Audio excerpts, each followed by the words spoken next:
Race ৩ ২০১৮ বিস্তারিত movie সারাংশ ভূমিকা রেস ৩ হল ২০১৮ সালের একটি ভারতীয় হিন্দি ভাষার অ্যাকশন থ্রিলার চলচ্চিত্র যা রেমো ডিসুজা দ্বারা পরিচালিত এবং সালমান খান ফিল্মস এবং টিপস ফিল্মসের ব্যানারে প্রযোজিত।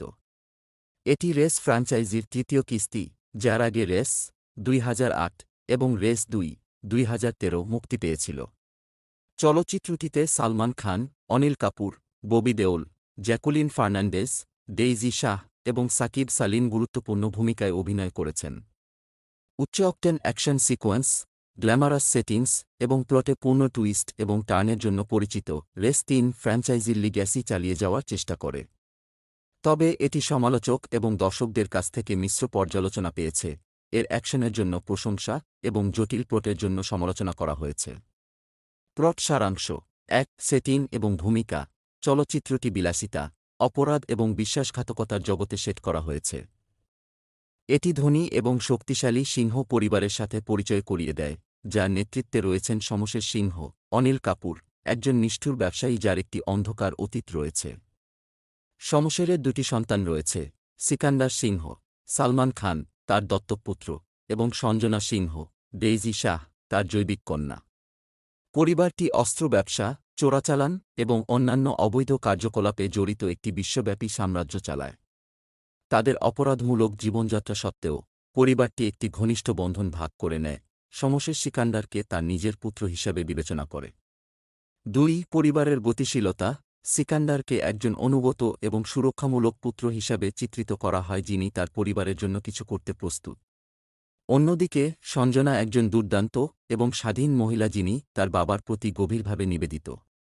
পরিবারের অপারেশনগুলি তাদের বিশ্বস্ত সহযোগীদের দ্বারা সমর্থিত, যার মধ্যে রয়েছে জেসিকা গোমেজ, জ্যাকুলিন ফার্নান্ডেজ, একজন দক্ষ হ্যাকার এবং সিকান্দারের প্রেমের আগ্রহ, এবং যশ সিংহ, সাকিব সালিম, শমশেরের বিচ্ছিন্ন ভাইপো যিনি পরিবারের প্রতি ক্ষোভ পোষণ করেন।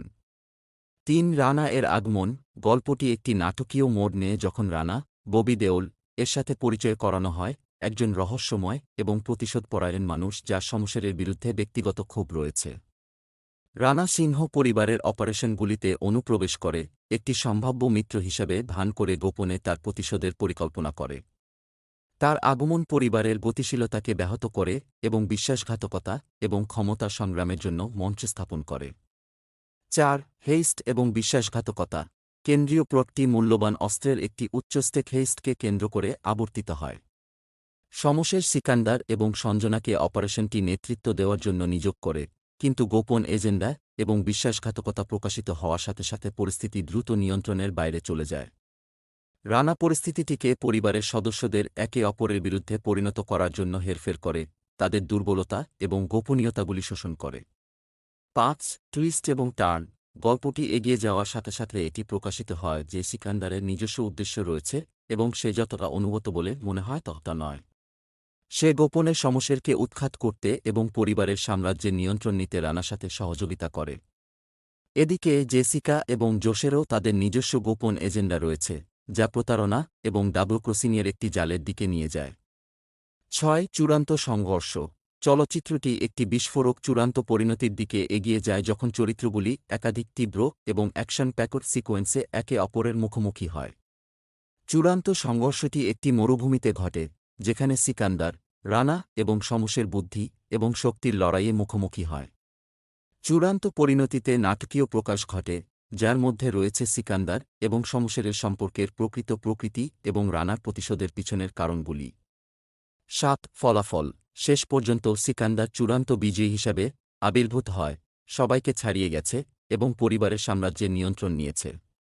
তবে তার বিজয় একটি মূল্যে আসে, কারণ সে একা এবং বিচ্ছিন্ন হয়ে যায়, যারা তার সবচেয়ে কাছে ছিল তাদের বিশ্বাসঘাতকতা করেছে। চলচ্চিত্রটি একটি গম্ভীর নোটে শেষ হয়, সিকান্দার ক্ষমতার মূল্য এবং তার কর্মের পরিণতি সম্পর্কে প্রতিফলিত করে। থিম এবং বার্তা রেস ৩ বিশ্বাসঘাতকতা, আনুগত্য এবং ক্ষমতার দুর্নীতিগ্রস্ত প্রভাবের থিম অন্বেষণ করে। চলচ্চিত্রটি পরিবারের গতিশীলতা, জটিলতা এবং লোকেরা তাদের লক্ষ্য অর্জনের জন্য কতদূর যেতে পারে তা দেওস। এটি এই ধারণাটিও তুলে ধরে যে অপরাধ এবং প্রতারণার বিশ্বে বিশ্বাস একটি বিলাসিতা যা কয়েকজনই বহন করতে পারে। অভিনয় সালমান খান সিকান্দার হিসাবে একটি ক্যারিশম্যাটিক অভিনয় প্রদান করেন, তার ট্রেডমার্ক স্টাইল এবং স্ক্রিন উপস্থিতি প্রদর্শন করেন। একজন নৈতিকভাবে দ্ব্যর্থহীন চরিত্র হিসাবে তার চিত্রায়ন চলচ্চিত্রটিতে গভীরতা যোগ করে। অনিল কাপুর শমশের হিসাবে উজ্জ্বল, সিংহ পরিবারের পিতৃপুরুষ হিসাবে তার ভূমিকায় গাম্ভীর্য এবং তীব্রতা নিয়ে আসেন। ববি দেওল রানা হিসাবে চিত্তাকর্ষক, প্রতিশোধ পরায়ণ এবং রহস্যময় চরিত্রটিকে প্রত্যয়ের সাথে চিত্রায়ন করেন। জ্যাকুলিন ফার্নান্ডেজ এবং ডেইজি শাহ চলচ্চিত্রটিতে গ্ল্যামার এবং শক্তি প্রদান করেন, যদিও তাদের চরিত্রগুলি মূলত উন্নয়নহীন। সাকিব সালিম জোশ হিসাবে একটি সঠিক অভিনয় প্রদান করেন, যদিও তার ভূমিকা সুযোগের মধ্যে সীমাবদ্ধ। পরিচালনা এবং প্রযুক্তিগত দিক, রেমো ডিসুজা রেস ফ্র্যাঞ্চাইজির তৃতীয় কিস্তির জন্য পরিচালনার দায়িত্ব নেন। যদিও তার পরিচালনায় স্টাইলিশ এবং দৃশ্যত আকর্ষক, চলচ্চিত্রটি একটি জটিল প্লট এবং সুসংগততার অভাব থেকে ভোগে। আয়নাঙ্কা বোসের সিনেমাটোগ্রাফি দৃষ্টিনন্দন, চলচ্চিত্রের গ্ল্যামারাস সেটিংস এবং উচ্চ অকটেন অ্যাকশন সিকোয়েন্সগুলিকে ফ্লেয়ার দিয়ে ধারণ করে। অ্যাকশন কোরিওগ্রাফি চলচ্চিত্রের একটি হাইলাইট, সালমান খান সাহসী স্টান্ট এবং যুদ্ধের সিকোয়েন্সগুলি সম্পাদন করেন যা চলচ্চিত্রের উত্তেজনা যোগ করে। রমেশ্বর এস. ভগত এর সম্পাদনা অসম, চলচ্চিত্রের গতি তার অত্যধিক জটিল প্লটের কারণে ভোগে। সঙ্গীত এবং ব্যাকগ্রাউন্ড স্কোর, প্রীতম এর সঙ্গীত চলচ্চিত্রের একটি প্রধান হাইলাইট, সেলফিশ এবং পার্টি চলো অন গানগুলি তাৎক্ষণিক হিট হয়ে উঠেছে। সাউন্ড ট্র্যাক চলচ্চিত্রের গ্ল্যামারাস এবং উচ্চশক্তির ভাইব যোগ করে। ব্যাকগ্রাউন্ড স্কোর চলচ্চিত্রের মেজাজের পরিপূরক, এর অ্যাকশন প্যাকুড এবং নাটকীয় মুহূর্তগুলিকে উন্নত করে। উপসংহার, রেস ৩ একটি উচ্চ অকটেন অ্যাকশন থ্রিলার যা রেস ফ্র্যাঞ্চাইজির লিগ্যাসি চালিয়ে যাওয়ার চেষ্টা করে। যদিও এটি স্টাইল, গ্ল্যামার এবং অ্যাকশনে সরবরাহ করে, চলচ্চিত্রটি প্লট সুসংগততা এবং চরিত্র বিকাশের ক্ষেত্রে কম পড়ে।